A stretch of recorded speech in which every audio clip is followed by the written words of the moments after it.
तर हॅलो, तुम्हालाही माझ्यासारखा जर भाजीपोळी खायचा कंटाळा येत असेल सारखं-सारखं आणि थोडीशी भूक लागते असं वाटत पण नाही भाजीपोळी खावं, त्यासाठी तुम्ही ही रेसिपी नक्कीच ट्राय करू शकता. तर आम्ही नाही का ब्लिंकिटवरून हे सामान मागवलं आणि त्यामध्येच यांनी मला चॉकलेटसुद्धा घेऊन दिलं, डार्क चॉकलेट आणि ते मला खूप आवडलं. सो ते बोलले की चल आपण झटपट ब्लिंकिटवरूनच सामान मागवूयात. नंतर मला जे सामान पाहिजे होतं मी ते मागवून घेतलं. तर आज आपण भेळ बनवणार आहोत. भेळ म्हणजे आपण सुकी भेळ बनवणार आहोत, जे घरी बनते, प्रत्येकाच्या घरी बनते.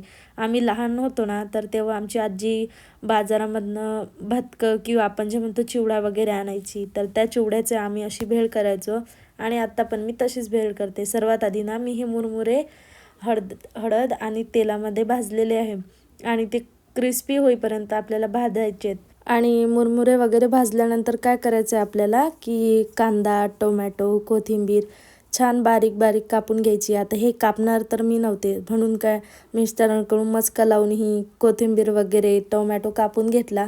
नंतर ना आमच्याकडे 2 टाईपचं फरसाण होतं, तर ते फरसाणसुद्धा घेतलं. थोडं तिखट मीठसुद्धा घेतलं. सर्वात अगोदर काय केलं, एका पातेल्यामध्ये मी ते फरसाण टाकलं, दोन्ही मिक्स केले. त्यामध्ये नंतर मुरमुरे टाकून घेतले पाहिजे होते तेवढे. त्याच्यानंतर थोडंसं तिखट, मीठ, आपण जे मसाले वगैरे सुके काढले होते ते त्याच्यात टाकायचं आणि मिक्स करायचं. याला छान असं मिक्स केल्यानंतर याच्यामध्ये कापलेला टोमॅटो, कांदा आणि कोथिंबीर टाकायची